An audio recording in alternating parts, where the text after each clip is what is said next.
자, 안녕하세요. 반갑습니다. 저는 공주대학교 사범대학 지구과학교육과에서요, 해양학을 담당해서 강의하고 있는 장유순 교수라고 합니다. 자, 오늘 제가 여러분께 말씀드릴 내용은요, 해양 기후 변화에 관한 내용입니다. 부제로 상식을 넘어서라고 이렇게 썼어요. 기후 변화에 관한 내용들은 아마 여러분들이 이제 많이 들어보셨을 것이고, 일반인들도 아주 관심을 가지고 있는 주제입니다. 그래서 지구 온난화에 의해서, 인간에 의해서 화석 연료 사용에 의해서 지구가 점점 더워지고 있다. 그래서 우리는 조심해야 된다. 이런 얘기들을 많이 알고 있는데요. 오늘은 그거에 관련돼서 조금 더 과학적인 내용을 좀 가미해가지고 제가 하고 있는 연구가 해양 물리 전공을 하고 있고요. 기후변화, 해양 기후변화에 관한 그 연구를 이제 수년간 진행해 왔습니다. 그렇기 때문에 이 기후변화에 관해서 해양이 얼마나 중요한 역할을 하고 있는지, 그 다음에 관련된 그런 이 과학적인 사실에 관해서 여러분들과 잠깐 얘기를 해 보도록 하겠습니다. 너무 어려운 내용은 다 뺐으니까요. 가벼운 마음으로 좀 편하게 들으시면 될 것 같습니다. 자, 순서는 다음과 같습니다. 일단 기후 변화에 관한 그런 일반적인 얘기를 좀 말씀을 드릴게요. 그래서 기후 변화를 우리가 어떻게 연구를 했는가, 과학자들이. 그래서 기후 대리 자료라는 그런 컨셉에 대해서 말씀을 드릴 예정이고요. 그다음에 피드백 역학, 그다음에 복사 평형 온실 효과에 관해서 말씀을 드릴 예정입니다. 자, 그다음에 두 번째로 이제 제가 전공하고 있는 해양 기후 변화에 관해서 말씀을 드릴게요. 그래서 해양이 기후 변화에 의해서 얼마나 중요한 역할을 하는가, 그래서 해양의 중요성에 관해서 말씀을 드리고요. 그다음에 수온 변화, 태풍 빈도 변화, 빙하 용융이라든지 해양 산성화, 그다음에 컨베이어 벨트 순환, 이렇게까지 이 기후 변화에 의해서 해양이 어떤 반응을 보이고 변화가 있는지에 관해서 소개시켜 드릴 그런 예정입니다. 자, 첫 번째 기후 변화에 관해서 말씀을 드릴게요. 제가 전공이 해양이다 보니까 해양 관련된 전지구 해수면 수온 분포도를 한번 제일 먼저 소개시켜 드리겠습니다. 이게 오늘날의 전지구 해수면의 수온 분포도예요. 여러분들 기본적인 지구과학을 조금 배우신 분들은 아시겠지만 이런 식으로 태평양, 대서양이 있는데요. 당연히 적도에는 온도가 높고 극쪽으로 갈수록 태양 북세량이 적어지기 때문에 온도가 낮겠죠. 근데 우리는 이제 무역풍이라는 게 이제 적도에서 30도 사이에서 동쪽에서 서쪽으로 불고 있습니다. 그렇기 때문에 해류도 물론 단순히 이제 바람에 의해서 따라가는 건 아니지만요. 거기에 이제 복잡한 역학들이 존재를 해요. 그래서 여러 가지 이 다이나믹에 의해서 어찌됐건 이제 바람 방향으로 가는 건 맞습니다. 자, 그래서 동쪽에서 서쪽으로 이제 해수가 이동을 합니다. 북적도 해류나 남적도 해류 이런 형태로 해수가 이동을 하는데, 그렇죠. 해양은 이렇게 옆에 바운더리로 막혀 있어요. 그렇기 때문에 이쪽 태평양 쪽에서는 이제 서쪽이 동쪽보다 온도가 높죠. 이런 것들은 이제 서태평양 난수역이다라고 얘기를 하는데요. 하여튼 이런 일반적인 그런 형태들이 잘 나와 있습니다. 그래서 우리가 알고 있기에 25도 이상이 되는 그런 난수역 같은 건 28도 이렇게 이상이 되는데 이런 것들이 이제 서태평양에 이렇게 자리 잡고 있습니다. 이제 그 다음에 자, 이런 식으로 온도가 낮아지는데 이게 이제 오늘날의 형태예요. 오늘날의 이 전지구 해수면 SST라고 얘기하는데, 해수면 온도는 다양하게 관측할 수 있어요. 직접 사람들이 연구선을 타고 가서 온도계로 잴 수도 있고요. 그 다음에 무인 해양 관측기기라고 해가지고 자동으로 해수면 전 지구를 이렇게 떠돌아다니면서 자동으로 해수면 온도를 재고 인공위성으로 실시간 자료를 전달해주는 그런 관측 시스템도 다 갖추어져 있습니다. 자, 그 다음에 또 하나, 그렇죠. 인공위성으로 실제 인공위성으로 사진을 딱 찍는 것처럼 이 파장대를 이용을 해가지고 인공위성으로 실시간 이 전지구 해수면 온도 변화가 가능해졌습니다. 이게 이제 오늘날에 우리가 잘 알고 있는 전지구 해수면 온도 분포인데, 약 18,000년 전에 전지구 해수면 온도 분포를 과학자들이 이런 식으로 다시 매핑을 했습니다. 이게 이제 클라이맵이라는 프로젝트를 이용을 해가지고 18,000년 전이다라고 얘기하면은 최근 빙하기 중에서 최근에 있었던 빙하 극대기라고 얘기를 하는데 LGM이라고 얘기를 해요. 그래서 Last Glacial Maximum 요 기간에 해수면 온도 분포를 과학자들이 다시 재구성을 했습니다. 일반인들이 그냥 빙하기 하면은 적도까지 꽝꽝 얼어 있다라고 생각을 하는데요. 그건 이제 아주 더 긴 시간 스케일에 예전에 스노우볼 얼스타라든지 이런 이제 이 가설들이 아직도 많이 있습니다. 하지만 그런 거 말고 최근에 최소 신생대 이후 이쪽부터는 빙하기다라면 요 정도의 온도를 분포를 보인다라는 걸 아시면 될 것 같습니다. 항상 적도도 눈이 내리는 이런 개념이 아니에요. 그래서 요 정도로 되어 있는데 때 지금 오늘날이랑 거의 비슷하네라고 느낄 수 있지만 대서양 같은 걸 보세요. 10도 라인이 이렇게 있는데 오늘날에는 거의 20도, 15도가 차지하고 있는 부분이 이때 당시 한 10도 정도까지 내려갔어요. 그래서 해양에서 1도 정도 내려가는 게 상당히 큰 시그널이거든요. 그래서 하여튼 이런 식으로 전지구 해수면 18,000년 전에 수온 분포를 알아냈습니다. 어떻게 알아냈을까요?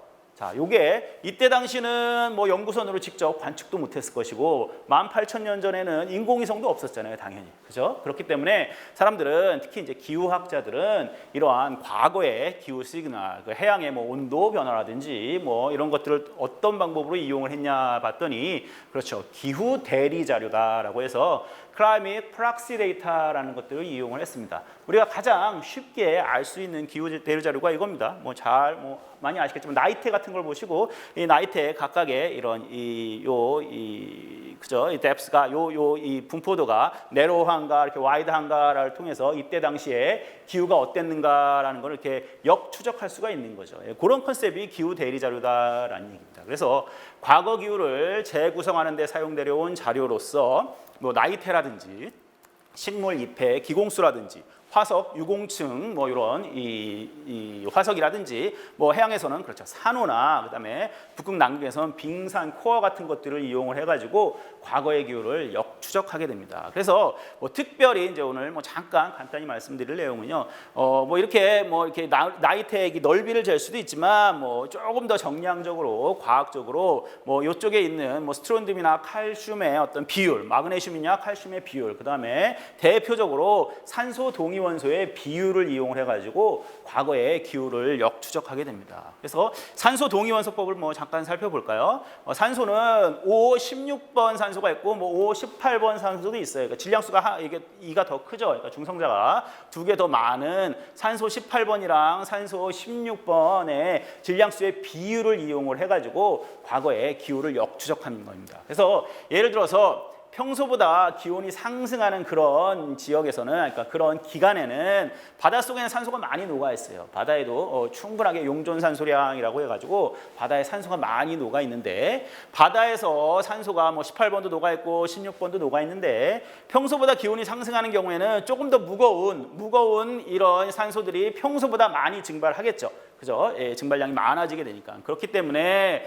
평소보다 기온이 상승했을 때는 당연히 대기 중에 평소보다 18번과 16번의 비율이, 이게 이제 델타 58 이렇게 얘기를 하는데 18번과 16번의 비율이 상승을 하게 됩니다. 자, 그렇게 대기 중에 18번 산소의 비율이 상승하게 많아지게 되면은 대기는 어떻게 돼요? 순환을 하죠. 그래서 적도에 있는 해양에 있는 대기들이 이렇게 순환을 해가지고 극지방에서 그렇죠. 비가 되고 눈이 돼가지고 극지방에 이렇게 차곡차곡 쌓이게 돼요. 특히 이제 북극이나 특히 남극 같은 경우에서는 사람에 의한 오염이 아주 없어요. 사람에 의한 오염이 없기 때문에 순차적으로 오랜 기간 동안 이런 이 산소들이 이렇게 쌓이게 된다라는 얘기입니다. 그래서 이 빙하 속에 이런 이 산소의 비율을 측정을 해보면은 이때 빙하 속에 이 델타 18번이 많아지는 때는 과거에는 그렇죠. 평소보다 기온이 상승했을 것이다라고, 이렇게 상승한 평소보다 기온이 높은 그런 기간이었을 것이다라고 역추적이 가능합니다. 반대로 평소보다 기온이 높았을 때는 당연히 대기 쪽으로 많이 증발이 나가니까 상대적으로 해수 중에서의 비율은 감소하겠죠. 그러니까 해수에도 이런 산소들의 이 시그널이 남아있는 그런 케이스들이 상당히 많이 있습니다. 그중에서 대표적으로 산호가 있죠. 산호가 각각 겹겹이 이렇게 이 층을 이루면서 성장을 하게 되는데, 그때 당시 산호의 이 껍데기에 이런 델타 18을 이 비교를 해보면은 당연히 평소보다 기온이 상승했을 때는 그렇죠. 해수 중에서는 이런 산소 동위 원소의 비율이 감소한다라는 걸 알 수 있습니다. 이런 기본적인 그냥 컨셉을 가지고 과학자들이 뭐를 구한 거예요? 이때 당시는 과거는 해수면 자료가 없으니까 그렇죠. 남극에서의 빙하 코어링을 해서 그다음에 해양 생물, 산호 같은 것들을 조사를 해가지고 이 산소 동위 원소법을 이용해서 구하게 됩니다. 이거 같은 컨셉이고요. 평소보다 기온이 하강했을 때는, 그렇죠? 이 빙하기였을 때는 빙하 속에서는 델타 58의 비율이 감소하게 되고, 그다음에 해양 생물, 특히 산호 같은 것들에서는 이렇게 반대로 증가하게 된다라는 얘기입니다. 그래서 이걸 가지고 뭐 많은 뭐 아주 다양한 유명한 논문들이 많이 나왔어요. 뭐 논문 하나만 뭐 소개를 해드릴게요. 이렇게 뭐 어려운 거 아닙니다. 뭐 밑에 그림 빨간색 그림을 보면요. 인스트루먼털 SST예요. 이때 당시는 1890년대부터 1990년까지 어떤 뭐 여기 적도 해역에 타라와 코렐이 있는 뭐 이런 이 타라와 지역에서의 그런 산호를 이제 조사를 한 건데요. 그 지역의 실제 온도가 이렇게 오르락내리락 했대요. 실제 오르락내리락 했는데 과학자들이 이 산호의 델타 18번, 그러니까 산소 동위원소 18번과 16번의 비율을 구했어요. 비율을 구해봤더니 이렇게 오르락내리락 하는 게 이렇게 매치업이 잘 된다 이거. 1940년 같은 경우는 이렇게 올라갔을 때, 그 다음에 실제 SST도 그렇고요. 자, 이런 식으로 변동성이 똑같다라는 얘기입니다. 자, 이걸 통해서 이 과학자들이 뭘 발견을 했냐면, 뭘 알아냈냐면은, 당연히 이 산호에 포함된 산소 동위원소를 이용을 하면은 이게 해수면 온도를 그대로 반영하는 시그널이구나라는 것들을 알 수 있었습니다.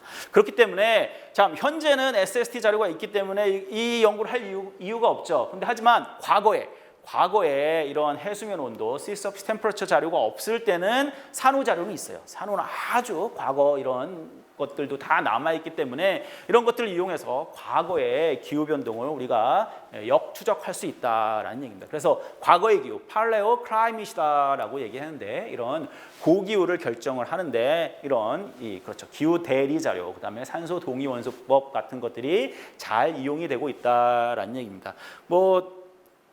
좀 관심 있는 학생들, 강의를 잘 들으신 학생들은 뭐 아시겠지만 교수님 보니까 이 SST가 올라갈 때 이 산호 값도 올라가네요. 근데 제가 이 전 슬라이드에서 이렇게 말씀드렸죠. 평소보다 기온이 상승할 때는 산호 같은 건 어떻게 된다고 그랬어요? 비율이 감소한다고 그랬죠. 감소한다고 그랬는데 여기 같은 경우는 같이 올라간다라고 보일 수가 있겠지만, 그렇죠, 우리가 이 자연과학 사이언스를 잘 하려면, 특히 이 지구과학을 잘 하려면 그래프를 잘 봐요. 그래프. X축은 시간이고 Y축은 어떤 변동성을 나타내는데, 그렇죠, 산호 같은 경우에는 그렇죠, Y축이 반대로 이분이 그리셨네요. 그러니까 이 패턴을 잘 매치업 된다는 패턴을 일부러 보여주기 위해서 포지티브를 밑으로 그리고 네거티브 값을 위로 그렸습니다. 실제 SST랑 Y축 값이 다른 거예요. Y축 값이 다르고 이 변동성이 똑같다라는 걸 보여드립니다. 그 다음에 얘네들의 이 관측, 그죠, 유닛이 다르기 때문에 이거를 적당하게 표준화 시켜가지고 이런 식으로 편차를 동일하게 만들어주는 뭐 이런 기법들을 이용을 해가지고 이제 디스플레이를 한 겁니다. 그래서 뭐 자세히는 더 말씀 드리기는 힘들겠지만, 하여튼 이렇게 같은 변동 양상으로 이렇게 변하는 이런 이 고기후를 이용을 하기 위해서는 대리 자료를 이용해서 이렇게 과학자들이 연구를 한다라는 걸 말씀드릴 수 있습니다. 자, 산호 말고 이렇게 이 극지역에서 빙하 코어링을 한다라고 얘기를 했죠. 자, 이런 식으로 남극 같은데 가가지고 이렇게 깊숙이 땅을 파요. 땅을 파가지고 이렇게 빙하를 이렇게 시료를 채취를 합니다. 이런 걸 이제 우리는 코어링을 한다라고 얘기했는데, 각각의 연대를 구할 수가 있어요. 우리 각각의 연대를 다 구해서 절대 연대를 아는 그런 샘플을 단면을 쫙 잘라가지고 여기에 말씀드렸듯이 델타 18번과 16번의 비율을 이용을 해가지고 그때 당시의 기후를 역추적할 수가 있다라는 얘기입니다. 이게 이제 빙하 코어링의 장면이고요. 자, 이런 식으로 해가지고 이 과거의 기온들을 계속 리컨스트럭트 했다라는 얘기입니다. 재구성을 해가지고 우리가 뭐 이런 사실을 알 수 있어요. 물론 이제 더 이제 고기후에 뭐 이런 패턴을 알 수 있지만, 일단 뭐 여기 정도 말씀을 해봅시다. 뭐 아까 말씀드렸던 18,000년 전에 라스트 글레이셜 맥시멈 LGM이 여기 있네요. 마지막 빙하기가 있고, 뭐 이런 시간 스케일에서는 우리가 이제 약간 뭐 간빙기로 와가지고 뭐 이 정도가 된다라는 걸 알 수 있습니다. 자, 그 다음에 최근에 뭐 오늘 말씀드릴 뭐 인간에 의한 그런 영향으로 인해서 기후 변화가 심각해지고 있다라는 뭐 것들을 알 수가 있는데요. 여러 가지 이렇게 플럭추에이션이 있죠. 뭐 어떨 때는 올랐다가 내려갔다가 다시 올라갔다가 내려갔다가, 자, 이런 식으로 지구는 끊임없이 이런 기온이 변해왔다라는 얘기입니다. 뭐 어떻게 해서 지구 기온이 이렇게 왔다 갔다 했을까요? 이런 것들이 이제 우리 이 기후학자들이 이제 관심을 가지고 왜 뭐 올라갔다 내려갔고 다시 이때는 올라가고 이런 것인가, 이런 것들을 이제 연구하는 것들이 이제 이 기후학자들이 하는 뭐 이런 작업이다라고 말씀을 드릴 수가 있는데, 기본적으로 우리가 아는 가정은 이런 컨셉이 있습니다. 기후 변동과 피드백 메커니즘이라는 게 있어요. 자, 피드백 개념이 무엇인가? 한국말로 하면 뭐 되먹임 작용이다라고 얘기를 하는데요. 이런 피드백 메커니즘이란 과정의 결과가 원래 효과를 증가시키거나 감소시킴으로써 원래 효과에 영향을 줄 때 그 과정을 피드백 기작, 되먹임 기작이다라고 얘기를 한다라는 얘기입니다. 이건 뭐 다양한 분야에서 사용될 수가 있어요. 그래서 뭐 지구과학뿐만이 아니라 뭐 다양한 분야에서 사용될 수 있는데 이 개념은 되먹임 고리, 뭐 피드백 루프라고 얘기하기도 하고요. 아니면 피드백 메커니즘이다라고 얘기를 합니다. 그래서 다양한 분야에 사용되지만 기본적인 컨셉은 다음과 같아요. 두 가지 피드백이 있어요. 양의 피드백, 포지티브 피드백이 있고요. 음의 피드백, 네거티브 피드백이 있습니다. 뭐 일례로 뭐 아주 쉽게 설명을 드리면요. 뭐 어떤 아이가 울고 있어요. 울고 있는데 이 울음이 시작이 된 거예요. 이게 어떤 이니셜이라고 봅시다. 이니셜 포싱이라고 딱 보시면은 얘가 울음을 그치기 위해서 엄마가 사탕을 줬네요. 사탕이라는 거를 딱 줬더니 얘는 울음을 그쳤죠. 그죠? 원래의 효과를 어떻게 돼요? 다시 감소시켰어. 그러니까 초기 반응, 울음이라는 초기 반응에 대한 결과를 상쇄시키거나 줄여주는 쪽으로 사탕을 주는 게 작용을 했으면 얘는 음의 피드백이 걸린 거예요. 음의 피드백이 걸려가지고 원래 울음을 그칠 수가 있다라고 말씀을 드릴 수 있는 게 음의 피드백 작용인데 양의 피드백이 있습니다. 아이가 울어요. 아이가 우는데 처음에는 사탕을 줘가지고 이제 울음을 그쳤는데 음의 피드백이 잘 작용을 한 거예요. 그런데 사탕을 계속 주다 보니까 얘가 이제 아는 거죠. 아, 내가 더 크게 울면은 더 큰 사탕을 얻을 수가 있겠구나라는 생각에서 한번 울었을 때 사탕을 주면 이 어린아이가 더 크게 우는 그렇게 반응하는 그래서 처음의 변화를 점점점 증폭시키는 과정으로 이런 상태가 변하는 상태를 우리는 얘는 지금 양의 피드백에 걸렸구나라고 말할 수가 있는 거다라는 얘기입니다. 그래서 우리 지구의 기후변화 아까 보여드렸던 올라가고 내려가고 올라가고 내려가고 이런 여러 가지 이런 원인들은 다 양의 피드백과 음의 피드백이 절묘하게 조화돼가지고 지구의 기온을 꾸준히 유지시켜주는 것이다라는 그런 내용입니다. 그래서 이게 뭐 최근에 나온 학설은 당연히 아니고요. 아주 예전부터 가이아 이론이라는 게 있습니다. 가이아 이론이라고 지구를 환경과 생물로 구성된 하나의 유기체다. 흡사 이 지구를 생명체라고 보는 그런 컨셉이에요. 우리도 아프면 열이 나잖아요. 열이 나가지고 땀을 막 배출함으로써 그렇죠. 다시 체온을 내려주는 그런 역할을 하는 이 생명체처럼 지구도 스스로 조절되는 하나의 생명체로 소개한 이론이다라는 게 가이아 이론이라는 얘기입니다. 그래서 1978년도에 영국의 과학자, 그렇죠. 너무도 유명하신 분이에요. 제임스 러브럭이 지구상의 생명을 보는 새로운 관점이라는 책을 통해서 처음 주장을 했습니다. 이거의 핵심 사항은 뭐냐면요. 지구는 어떤 항상성을 유지하기 위해서 아주 수많은 음의 되먹임, 아까 말한 네거티브 피드백이 걸린다라고 했어요. 네거티브 피드백 루프가 있지만 만약에 여기서 중요한 내용입니다. 지구가 이런 내재적 작용, 이 자정작용의 한계를 넘어설 경우, 그러니까 음의 피드백이 이제 안 걸릴 때가 있다라는 얘기입니다. 이런 식으로 한계가 넘어설 경우 이 항상성은 균형을 잃고 만다라고 아주 초기부터 1970년대부터 경고를 한 그런 이론들이 있습니다. 뭐 일례로 뭐 다른 뭐 비슷한 개념을 한번 뭐 살펴보시죠. 1940년부터 뭐 최근까지 온도 변화입니다. 온도가 뭐 아까 얘기했듯이 오르락 내리락 해요. 그런데 지구상에서 온도 변화, 지구 내부의 온도 변화를 크게 바꾼 뭐 여러 가지 그런 뭐 요인들도 있지만 그때 아주 중요한 이벤트가 났던 것들이 이제 학자들이 큰 화산 폭발이 일어나면 지구가 그렇죠 온도가 전지구적으로 기온이 감소한다라는 그런 내용들 뭐 많이 아시는 분들이 있을 거예요. 이게 상식적으로 안다라는 얘기입니다. 자, 이게 왜 그러냐? 화산이 폭발하면 엄청나게 이제 큰 화산이 폭발을 해야 돼요. 뭐 예를 들어서 1960년대 아궁 화산이라든지 그다음 80년대 엘츠칭 화산, 그다음에 피나투보 화산 같은 아주 유명한 큰 거대한 화산 폭발이 있으면 이런 화산재들이 뭐 성층고까지 올라간다고 그래요. 성층고까지 올라가서 태양 복사를 막게 돼요. 그래서 우산 효과라고 그러죠. 그래서 이때 당시 이런 식으로 지구의 평균 기온이 내려갔던 그런 이벤트가 큰 화산 폭발에 의해 가지고 우산 효과에 의해서 지구가 온도가 내려갔다라는 겁니다. 그래서 이것도 똑같이 기후변화 이론에 이 적용을 시켜보면은 어떤 초기 반응이 일어났어요. 지구가 온도가 내려갔다 이거예요. 큰 화산 폭발에 의해서 온도가 내려갔는데 한번 폭발하고 이게 그대로 내려간 상태로 유지된 다음에 또 엘츠칭 화산이 폭발하면 또 내려가겠죠. 그 다음에 유지된 다음에 피나투보 화산이 폭발하면 또 내려간다 이거예요.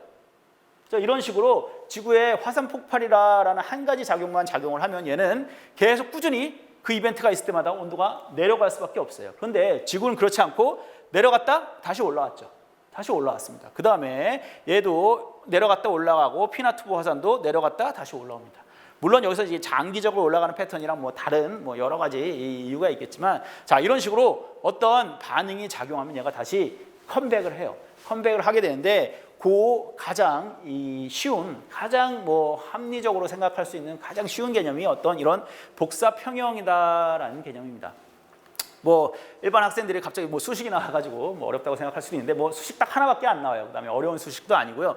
기본적인 개념은 지구의 생명의 근원, 이 지구의 근원을 만드는 게 이게 태양 복사 에너지예요. 입사된 태양 복사 에너지를 받아서 지구가 스스로 온도를 높여가지고 자기 자신의 복사 에너지를 방출한다라는 얘기입니다. 그래서 들어오는 양, 그죠? 흡수되는 양이랑 나가는 양이 일치한다라는 게 기본적으로 복사 에너지가 평형을 이룬다. 그래서 인커밍 레디에이션이랑 아웃고잉 레디에이션이 일치한다라는 의미에서 복사 평형이다라고 쓸 수 있습니다. 근데 우리가 나가는 에너지는요, 이런 거예요. 우리는 이게 이제 스테판 볼츠만 법칙이다라고 얘기를 하는 건데, 내 온도에 절대 온도 4승에 비례하는 것만큼 에너지가 나갑니다. 그래서 단위 면적당, 단위 시간당 내 온도의 에너지의 4승에, 온도의 4승에 비례하는 만큼 복사 에너지가 나가는데, 이게 어떻게 나가요? 전 지구 표면을 통해서 나가겠죠? 전 지구 표면을 통해서 나가니까 총 나가는 양은 지구의 표면적, 그래서 4파이, 이게 지구의 반경이 되겠네요. 4파이 r 제곱으로 나간다라는 얘기입니다. 아까 뭐 잠깐 말씀드렸듯이 이렇게 온도가 내려갔어요, 지구가. 화산이 폭발해서 어떤 식으로 해서 온도가 자체적으로 온도가 내려갔다라고 생각을 해봅시다. 온도가 내려가면은 내가 평소에 방출되는 형태로 방출하는 게 아니라, 내 온도가 내려가면은 내가 방출하는 복사 에너지도 작아진다라는 얘기예요. 그렇죠? 그러니까 온도가 내려가면 내가 방출하는 게 작아지고 들어오는 게 그대로다라고 얘기하면 어떻게 될까요? 온도가 다시 올라가는 거예요. 그래서 절대 어려운 개념이 아닙니다. 근데 만약에 내가 어떤 이유에서건, 뭐 요새 뭐 지구온난화 뭐 이런 얘기가 많은데, 어떤 이유에서건 내가 온도가 올라갔어요. 내가 온도가 올라갔으면은 나의 이런 복사 법칙에 의해서, 스테판 볼츠만 법칙에 의해서 온도의 4승에 비례하는 만큼 방출하니까 내가 방출하는 이런 에너지 아웃 양이 많아진다 이거야. 그럼 당연히 어떻게 될까요? 들어온 양보다 나가는 양이 많아지면 자체적으로 온도가 떨어지겠죠. 이게 바로 아주 기본적인, 지구는 이런 항상성을 유지하기 위한 이 네거티브 피드백이 있다라는 얘기입니다. 자, 그래서 이런 식으로 다시 얘가 이렇게 다시 컴백을 한다라는 얘기입니다. 그래서 오늘 제가 말씀드릴 게 이 컴백하는 게 중요하다라는 얘기는 아니에요. 이런 작용이 있는데 이게 앞으로 컴백을 할 수 없을 만큼의 어떤 다른 이 아까 말씀드린 이 포지티브, 이런 양의 피드백이 더 많이게 걸리게 되면은 우리는 되게 조심해야 된다. 그죠? 이런 거를 잘 이해를 하고 알아둬야 된다라는 의미에서 이 말씀을 드릴 예정입니다. 자, 여기까지 말씀을 드렸고요. 그러면은 우리가 궁금하니까 이 복사평의 온도를 한번 구해 봅시다.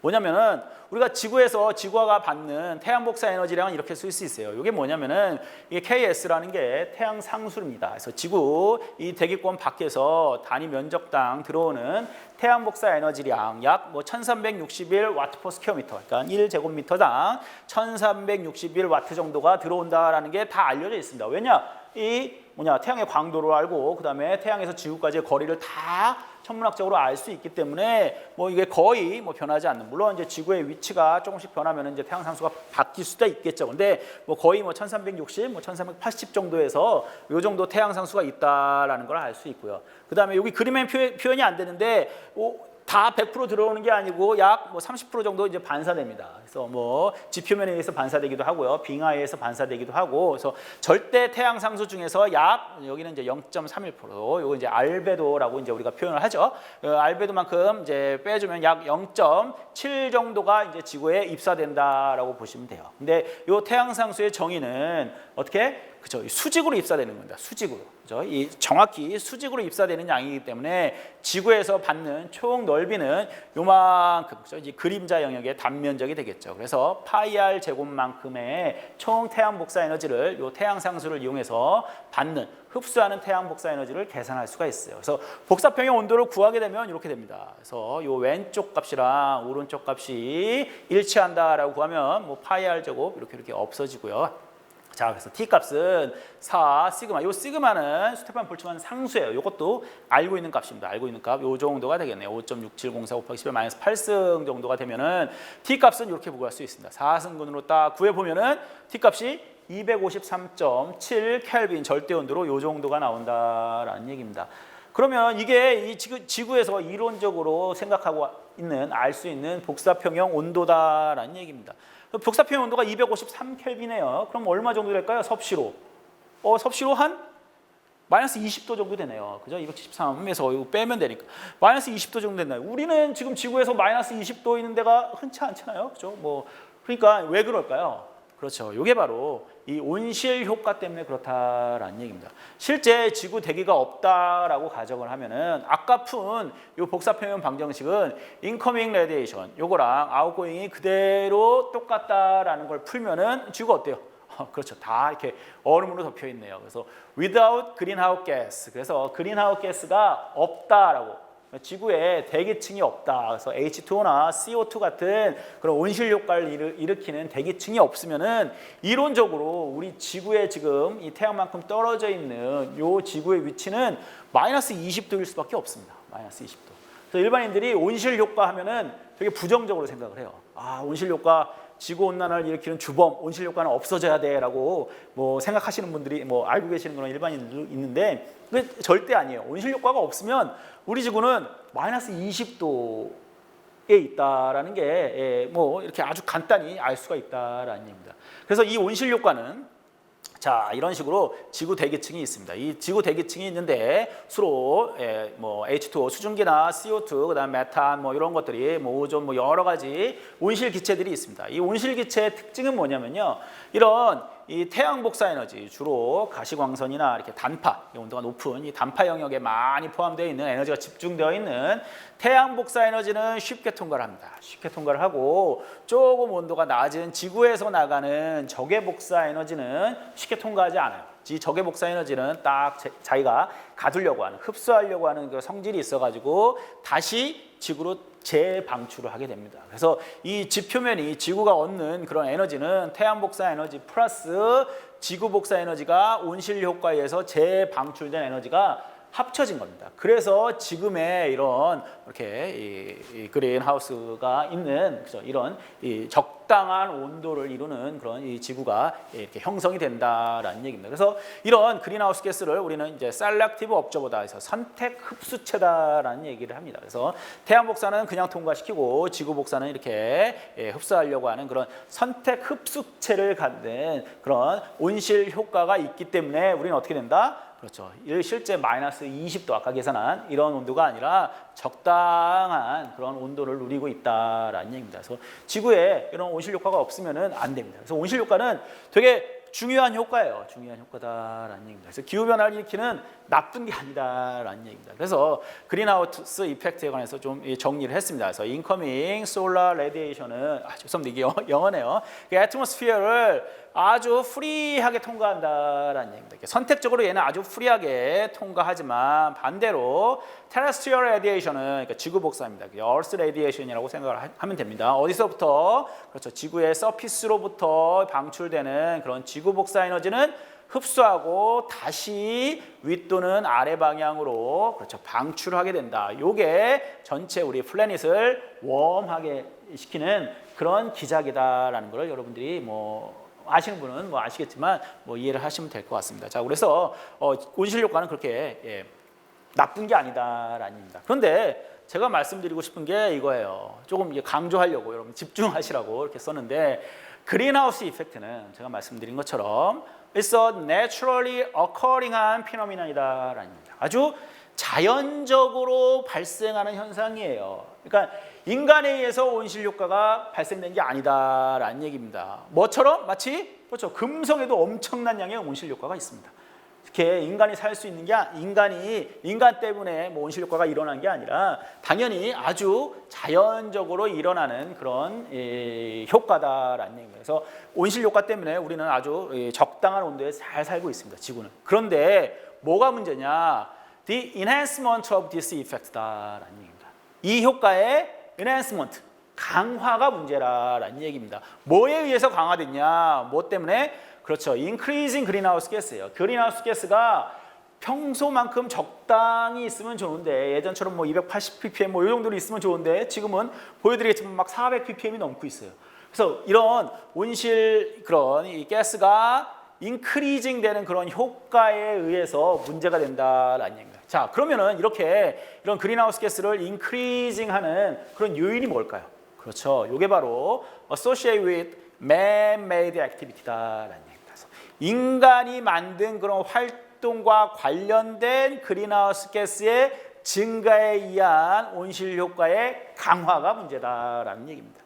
그래서 조금 학문적인 용어로 man-made activity를 anthropogenic forcing이다라고 얘기를 해요. 그래서 뭐 인류학의 뭐 이런 이 단어랑 뭐 똑같죠. 그래서 anthropogenic forcing이다. 그래서 인간에 의해서 이런 인간에 의한 강제력에 의해서 그린하우스 효과가 강화되는 것이 어떤 이유다? 뭐예요? 우리가 관심을 가져야 되는 이유다라는 얘기입니다. 그린하우스 자체, 이 그린하우스 이펙트 자체가 문제가 아니라 그린하우스 이펙트의 인핸스먼트가 우리가 이렇게 이 클라이밋 체인지에 관해서 컨선하는, 염려하는, 관심을 가져야 되는 그런 문제다라는 것들을 말씀드리고 싶어가지고 이런 내용을 한번 준비를 해봤습니다. 자, 그러면은 이런 증거가 있느냐라는 얘기예요. 그래서 anthropogenic forcing이 그 anthropogenic 그런 액티비티에 관련된 그린하우스의 이런 강도 변화. 자, 보세요. 막 이런 식으로 CO2 농도가 아까 말씀드린 200 ppm, 250 ppm, 자, 요 정도의 타임 스케일에 그렇죠. 80만 년 전부터 쫙 그리면요. 이런 식으로 그렇죠. 자연적으로 CO2가 왔다 갔다 했는데 최근에 어떻게 됐어요? 그렇죠. man-made activity에 의해서 anthropogenic forcing에서 이런 식으로 투데이 레벨이 올라갔다라는 얘기입니다. CO2뿐만이 아니라 메탄 같은 것도 마찬가지. 메탄 같은 것도 오르락내리락 해요. 오르락내리락 하다가 최근에 그렇죠. 급격하게 점프를 했다라는 얘기입니다. 이거에 의해서 어떻게 된다? 템퍼러처가 자 이런 식으로 자 올라갔다라는 얘기예요. 조금 더 확대해 가지고 보시면요. 자 이렇게 기하급수적으로 익스포넨셜하게 올라갔다라는 얘기입니다. 그래서 기후 변화 뭐 회의론자 뭐 이런 분들이 상당히 많아요. 뭐 이런 분들 이런 내용을 잘 아시는 분이죠. 뭐 말씀드렸듯이 지구는 항상 네거티브 피드백이 존재한다라는 걸 아주 잘 아시는 분들이에요.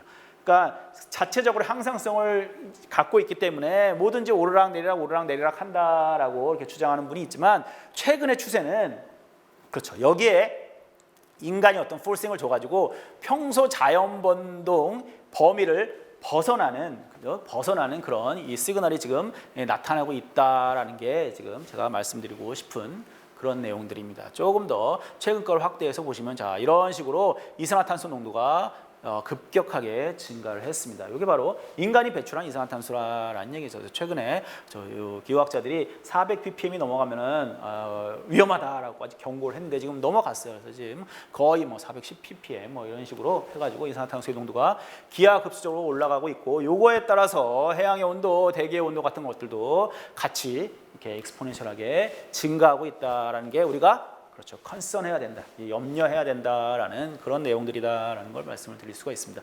조금 이제 제가 생각보다 길게 말씀을 드렸는데 기후 변화에 관해서 말씀드렸어요. 자, 그럼 저는 해양을 공부하는, 해양을 연구하는 그런 학자로서 해양 기후 변화에 관해서 좀 말씀을 드릴게요. 자, 해양이라고 얘기를 하면요, 이런 말씀 많이 해요. 해양은 기후변화의 조절자이고 기후변화의 몸통이다라는 얘기를 뭐 들어보신 분들은 들어보셨을 것 같습니다. 뭐 약간 쉬어가는 의미에서 제가 관측 나가서 찍었던 이제 바다 사진 같은 걸 뭐 잠깐 보여드릴게요. 뭐 2011년에는 제가 연구소에 있으면서 태평양 적도 관측을 한 적이 있어요. 적도 관측.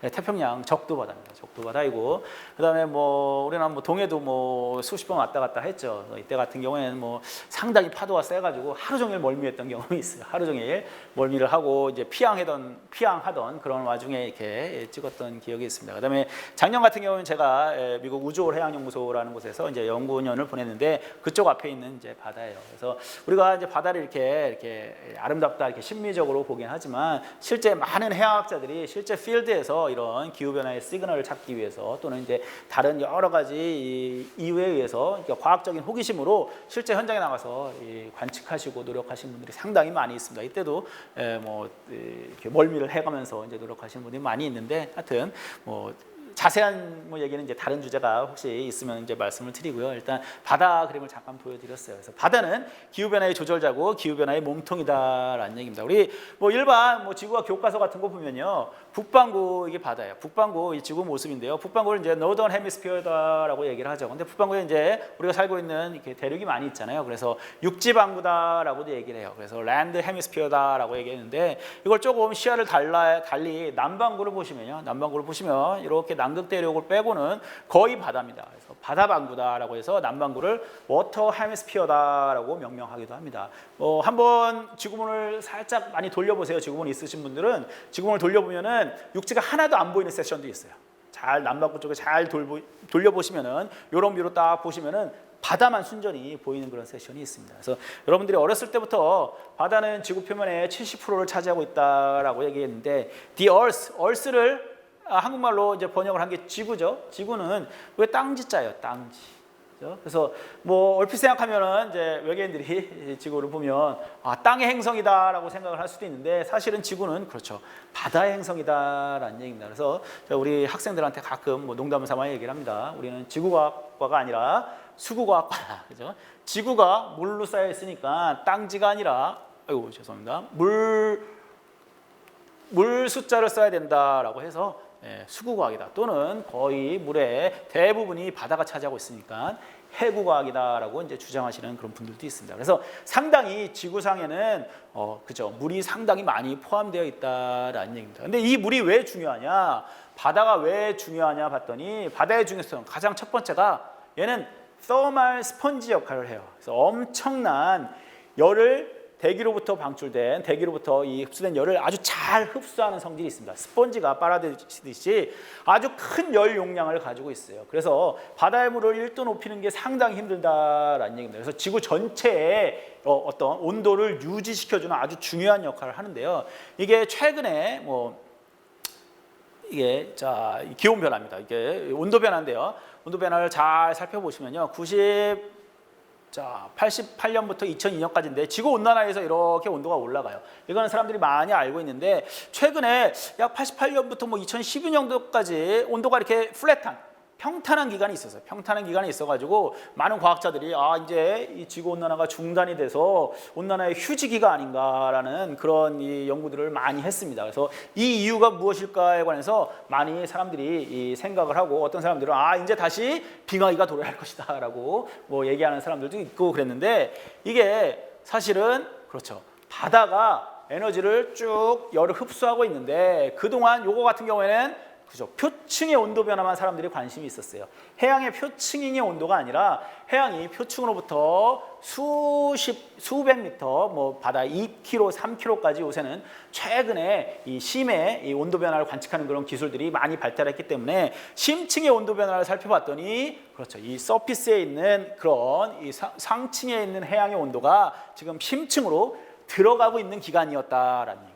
그렇기 때문에 상층에서는 그대로 온도가 유지가 된 거예요. 그러니까 바다는 스스로 온도를 조절하는 거예요. 내가 상층이 계속 올라가고 있으니까 이제 하층으로 열을 좀 보내야겠다 해서 요 시기에 하층으로 이렇게 열이 이렇게 전달되는 이런 시기였다라는 것들이 이제 최근에 이제 많이 밝혀져 가지고 알려지고 있습니다. 자, 그런데 이게 지속되면 되는데 이것도 한계점이 있겠죠. 어떤 한계점이 있어가지고 다시 얘가 이런 포인트가 이제 올라가려고 하는 그런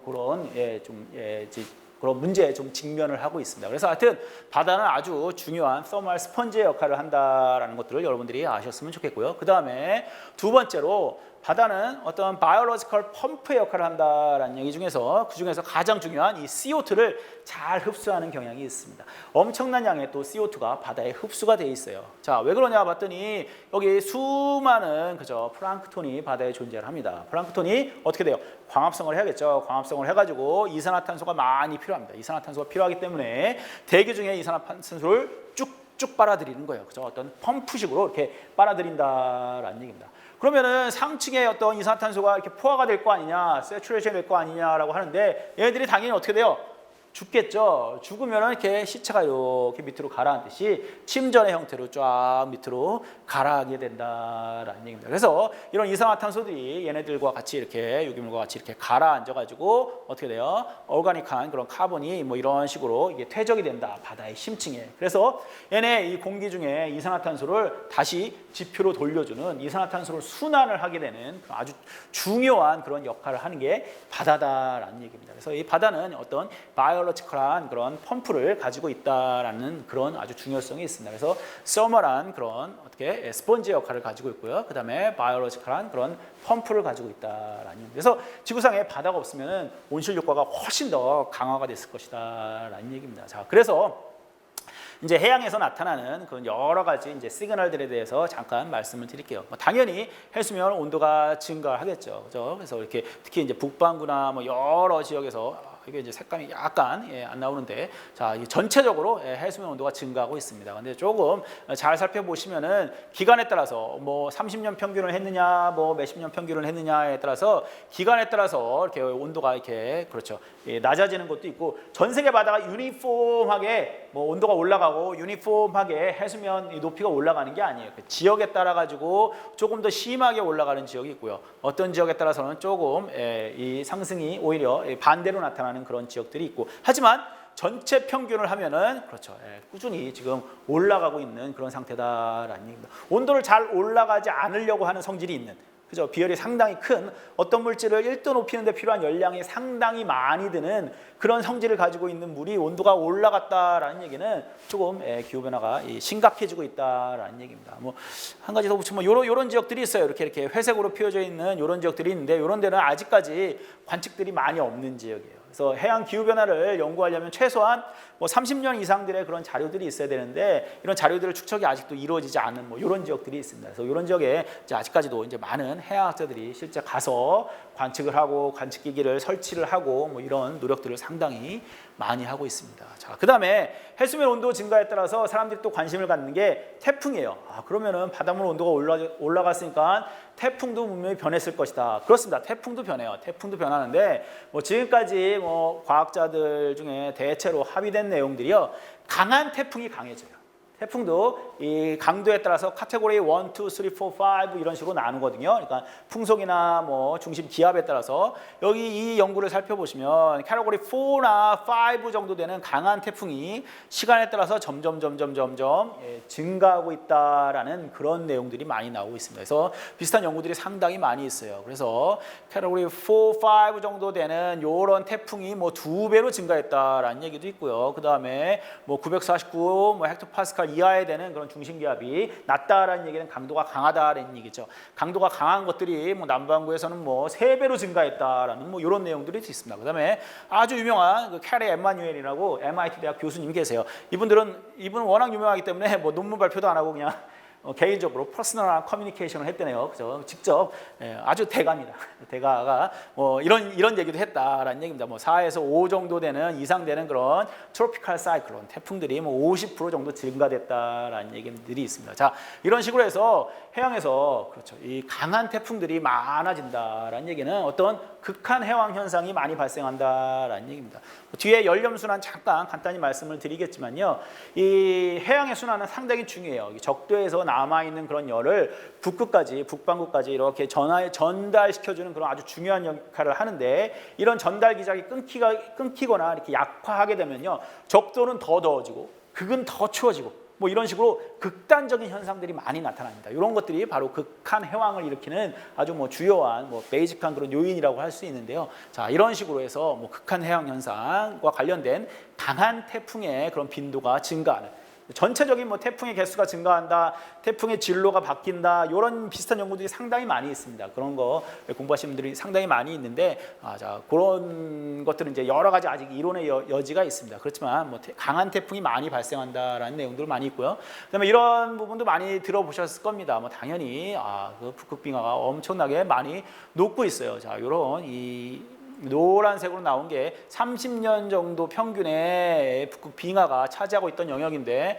최근 뭐 2012년 8월 달 보시면 요 정도가 되죠. 그래서 어떤 사람들은 빙하가 녹으면 자 요런 패시지를 통해 가지고 대서양이 자 태평양으로 이렇게 다이렉트로 올 수가 있구나라고 해서 뭐 북극 항로가 열린다라고 이제 좋아하시는 뭐 이런 무역하시는 분들은 뭐 이럴 수가 있는데 사실 아주 심각한 경우입니다. 그래서 절대적으로 이런 식으로 빙하량이 급격하게 줄어들고 있습니다. 북극뿐만이 아니라 남극도 심각하죠. 이게 남극 대륙인데요. 특히 그죠 서남극, 남극의 요새 최근에 서쪽 요 아문센 해 근처에 있는 스와이스 빙하라든가 아니면은 여기 파인 아일랜드 빙하 같은 것들이 있습니다. 이런 것들이 상당히 많이 떨어져 나갑니다. 그래서 얘네들이 빙하가 떨어져 가지고 그렇죠 우리가 잘 알고 있는 전체 해수면이 이렇게 상승됐다라는 그런 아주 다양한 연구들이 있습니다. 그래서 얘네들이 빙하가 떨어지면 그죠 전체적인 해양 순환을 바꾸기도 하고요. 이렇게 해수면이 크게 얘는 이제 빙하에 의한 해수면 효과예요.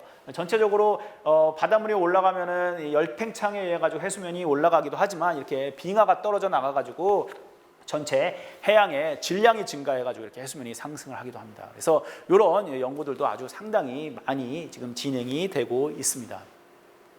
자, 그런데 이렇게 빙하가 떨어지는 게요. 단순히 온난화에 의해서 이제 온도가 올라가서 떨어지기도 하지만 전체적으로 이 근처에 해양 순환 패턴이 바뀌어 가지고 이 빙하의 용융을 가속시킨다라는 그런 내용들이 상당히 많이 있습니다. 이게 이제 남극 주변인데요. 남극 주변에 아까 보여드렸던 스웨츠 빙하입니다. 스웨츠 빙하가 있는데 이 빙하의 이 밑에 기저면 사이로 이 서캄플라 딥 워터라는 게 뭐 남극 심층수입니다. 주극 심층수라는 것들이 있는데 얘 같은 경우에는 일반적으로 주위의 그런 이 수계들보다 온도도 높고 염분도 약간 높아요. 그래서 온도가 높은 물들이 어떤 원인에 의해서 그죠? 이 기후 변동에 의해 가지고 자 이런 식으로 이 빙하의 기저면으로 많이 들어가요. 많이 들어가서 여기를 훨씬 더 평소보다 많이 녹인다라는 얘기입니다. 그래서 위에서만 멜팅이 있는 게 아니라 빙하 이 안에 내부에서도 상당히 많은 멜팅이 일어나게 됩니다. 그래서 이렇게 용융이 일어나게 되면 얘가 결국은 딱 잘라져 가지고 방출이 자 이런 식으로 이렇게 떨어져 나오는 거죠. 그래서 해양학자들이 이렇게 우리나라도 이제 극지해양연구소 같은 데서 많은 훌륭하신 과학자들이 많이 연구를 하고 계시는데요. 자 이런 식으로 해양의 순환이 어떤 이 빙하의 용융을 가속시킨다라는 그런 내용을 가지고 많이 연구를 하십니다. 자 그다음에 한 가지 더 보여드릴게. 자 이렇게 아까 온실가스가 이 지구의 인간에 의해서 많이 증가한다고 그랬죠. 증가해가지고 얘들이 이 지구의 산성화를 점점 산성화시키는 그렇죠? pH를 낮추는 그러니까 이산화탄소가 증가하면서 해양이 점점 산성화가 됩니다. 해양이 산성화가 되면은 그렇죠. 이 바다에 있는 조개 껍데기 같은 것들이 이제 많이 부식이 되기도 하고요. 그래서 전체적으로 해양 생명체에 큰 혼란을 야기시키고 뭐 파괴를 가속화시킬 수가 있다라는 내용들이 이 해양학자들이 상당히 우려하고 있는 그런 내용들입니다. 자 마지막으로 뭐 기후변화에 관한 시그널 심층순환 변동이 있네요. 우리 전체적으로 이렇게 대양은 큰 이런 컨베이어 벨트 시스템이다라고 해가지고요. 이 상층에 따뜻한 이런 물들입니다. 빨간색에 이런 것들이 이렇게 대서양을 타고 올라와서요. 여기 이제 멕시코 만류에 올라와서 자 북대서양에서 차가워지고 밀도가 높아져가지고 침강을 합니다. 침강을 해가지고 전체 대양을 순환을 한다라는 얘기입니다. 자 그런데 어떤 원인에 의해서 이제 지구 온난화에 의해서 이 침강수가 잘 만들어지지가 않아요. 이렇게 침강수가 잘 만들어지지가 않으면은 따뜻한 물이 이렇게 북반구로 못 올라오죠. 그래서 이 따뜻한 물, 자 이런 온난염수, 이런 따뜻한 물은 대기의 온기와 습기를 제공하고 서풍을 타고 대기가 북부 유럽으로 이동해서 그렇죠. 이런 유럽 같은 경우를 되게 따뜻한 기후로 만들어 주는데. 이런 컨베이어 벨트 시스템이 약화되면은 이 온난수가 많이 못 올라와 가지고 그렇죠. 이런 식으로 해 가지고 전체 기후가 변할 수가 있다라는 얘기입니다. 실제 이런 일이 있었습니다. 실제 아까 보여드렸던 18,000년도가 이게 뭐라고 그랬어요. 그래서 Last Glacial Maximum LGM이라고 얘기했는데 이렇게 돼서 다시 기후를 회복을 하다가 살짝 한 11,000년 정도의 빙하기가 한번 왔습니다. 이게 바로 영거 드라이아스기라고 해가지고 이것도 해양학자들이 밝혀낸 내용입니다. 뭐 때문에 이때 대량의 담수가 바다로 유입이 돼가지고 아까 말씀드렸던 이 컨베이어 벨트 시스템이 붕괴가 되었어요. 컨베이어 벨트 시스템이 제대로 작동하지 않아서 어떻게 온난염수가 올라오지 않아가지고 이쪽에 상당히 추워졌던 이런 경험, 이런 이벤트들이 있습니다. 실제 우리가 일어났던 사건들이고 이런 거를 뭐 소재로 해가지고 The Day After Tomorrow, Tomorrow라는 영화 보셨죠? 그래서 지구 온난화에 해가지고 이렇게 빙하기가 올 수 있다라는 그런 모티브로 영화도 많이 나옵니다. 이거 관련해서 뭐 여러 가지 교육용 기후 변화 관련한 아주 좋은 그런 드라마나 영화들이 있습니다. 뭐 우리 뭐 불편한 진실이란 다큐멘터리 뭐 이런 영화들도 있어요. 최근에 IPCC랑 같이 노벨 평화상 받으신 엘고 분이 이렇게 나오셔가지고 이 서머 헤일라인 서큘레이션 아까 말씀 심층 순환 같은 것들 뭐 이런 식으로 해가지고 잘 설명해준 아주 좋은 자료들이 있습니다. 그래서 관심 있는 학생들은 뭐 지금 이렇게 시간이 너무 짧기 때문에 다 아는 말씀 못 드리고요. 이런 식으로 보셔가지고 조금 생각을 해보시면 좋겠습니다. 마지막으로 잠깐 하나 정리를 할게요. 아까 말씀드렸던 이 메커니즘, 포지티브 피드백, 그다음에 네거티브 피드백 메커니즘 관련해서요. 해양에 일단 대서양의 연렴 순화가 약화된다라고 얘기하시면 요겁니다. 이 컨베이어 벨트 시스템, 요 컨베이어 벨트 시스템이 약화됐다라고 생각을 해봅시다. 그러면은 얘를 따라서 올라오는 요게 이제 멕시코 만류예요. 빨간색. 요 멕시코 만류가 당연히 약화돼요. 이게 줄줄이 연결되어 있는 거기 때문에 얘가 심층으로 하강하는 게 약화되면 얘도 약화된다라는 얘기입니다. 멕시코 만류가 약화되면요, 자연적으로 이제 두 가지가 있죠. 이 멕시코 만류라는 것은 이 걸프 스팀은 아주 고온 고염의 해수입니다. 그래서 Sea Surface Salinity라고 되어 있는데요. 이 대서양에 염분이 그렇죠, 낮아지게 되겠죠. 이 북대서양, 멕시코 만류로부터 이류되어 온 그런 염분이 부족해지기 때문에 염분이 약화될 수가 있다라는 얘기입니다. 그래서 물에 염분이 약화됐다라는 얘기는 해수가 밀도가 낮아졌다라는 얘기네요. 염분이 많으면 당연히 해수가 무거워져가지고 잘 가라앉는데 염분이 약화되면은 당연히 해수가 잘 못 가라앉아요. 잘 못 가라앉는다라는 얘기는 대서양의 연렴순환이 약화된다라는 얘기입니다. 처음에 연렴순환이 약화되면은 이 루프에서 다시 연렴순환이 약화될 수가 있어요. 그럼 어떻게 될까요? 처음 반응을 계속 유지시키고 그렇죠, 강화시키려고 하는 포지티브 피드백에 걸린다라는 얘기입니다. 근데 이거 말고요, 멕시코 만류는 따뜻한 해류예요. 따뜻한 해류다라는 얘기입니다. 그래서 sea surface temperature가 높은데 멕시코 만류가 북대서양까지 많이 못 온다라는 얘기입니다. 그럼 어떻게 될까요? 그 북대서양은 평소에 멕시코 만류가 많이 데워져야 되는데 추워진다라는 얘기입니다. 차가워진 물은 따뜻한 물보다 당연히 밀도가 높죠. 밀도가 높기 때문에 얘는 잘 가라앉아요. 잘 가라앉기 때문에 다시 연렴순환을 강화시킬 수가 있는 거다라는 얘기입니다. 자, 그래서 이런 식으로 어떤 원인에 의해서 연렴순환이 약화되면 얘를 다시 약화시킬 수도 있고 다시 그렇죠, 강화시킬 수도 있고 이런 식으로 지구는 자연적으로 돌아가는 시스템이다라는 얘기입니다. 근데 하지만 어떻게 돼요? 그렇죠. 온실 효과가 지금 인간에 의해 가서 방출된 그런 이 온실 기체가 많아져 가지고 전체적으로 온도가 높아졌어요. 전체적으로 온도가 높아지면 어떻게 되나요? 그렇죠. 북대서양의 SST가 약화가 돼야 되는데 그렇지가 않다라는 얘기입니다. 그럼 얘가 이 네거티브 피드백이 잘 작동하지 않는 경우가 된다라는 얘기예요. 얘가 잘 작동하지가 않고 그 다음에 전체적으로 아까 보여드렸던 북극해에서 많은 빙하가 녹고 있어요. 많은 빙하가 녹고 있으면 얘는 어떻게 될까요? 그죠? 이 SST가 빙하는 담수기 때문에 그죠? 이 SSS가 염분이 낮아진다라는 얘기입니다. 염분이 낮아지면 당연히 얘를 강화시킬 수가 있다라는 얘기입니다. 그죠? 그러니까 이 평소에 잘 흐르던 루프가 인간에 의한 온실 효과가 강화됨으로 해서 네거티브 피드백은 죽고 포지티브 피드백은 증폭되는 효과가 발생할 수가 있다라는 얘기입니다. 그래서 우리는 티핑 포인트다라는 얘기를 많이 해요. 점점점 그렇죠, 지구 온난화가 강화됨으로 해가지고 이 기후가 바뀌고 있습니다. 기후가 바뀌고 있는데 지금은 아주 다양한 네거티브 피드백이 존재를 하기 때문에 지구가 잘 버티고 있습니다. 잘 버티고 있는데 이런 산을 올라가서 어떤 티핑 포인트에 도달하게 되면은 다시 원래 기후로 못 들어와요. 원래 기후로 못 돌아오고 끊임없이 전례 없는 다른 기후 시기가 도래할 수가 있다라고 많은 이 해양 기후학자들 그다음에 기후학자들이 많이 설명을 하고 있습니다. 이게 바로 전례 없는 기후 시기가 돌아와야 된다. 그래서 우리는 티핑 포인트에 주의를 해야 된다라는 이런 말씀으로 제가 말씀을 드리도록 하겠습니다.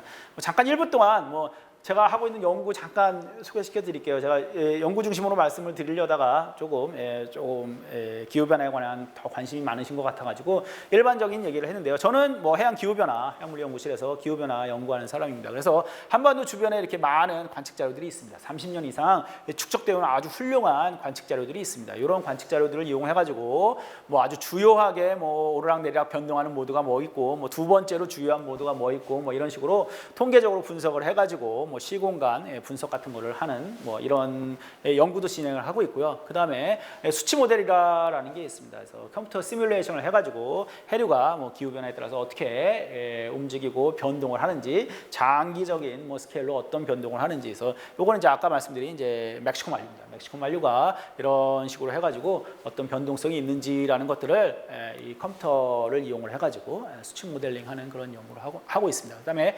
마지막으로 이런 컴퓨터를 이용해서 수치 모델링하는 거는 이게 퍼펙트하지가 않아요. 우리 일기예보도 대부분 슈퍼컴퓨터를 이용한 수치 모델링에 의존을 하는데 얘 같은 경우도 자연적으로 이렇게 많은 에러가 존재를 하게 됩니다. 이런 것들을 우리가 아까 처음 보여드렸던 여러 가지 관측 자료를 이용해서 실제 해양 상태에 가깝게 이렇게 맞춰주는 그런 이 기술들이 많이 있습니다. 이런 것들을 우리는 자료 동화다라고 얘기를 합니다. 데이터 어시뮬레이션 같은 것들을 통해 가지고 실제 해양 상태를 잘 재현을 할 수가 있고 앞으로 해양 상태를 잘 예측을 할 수가 있는 뭐 이런 연구들을 뭐 진행을 하고 있습니다.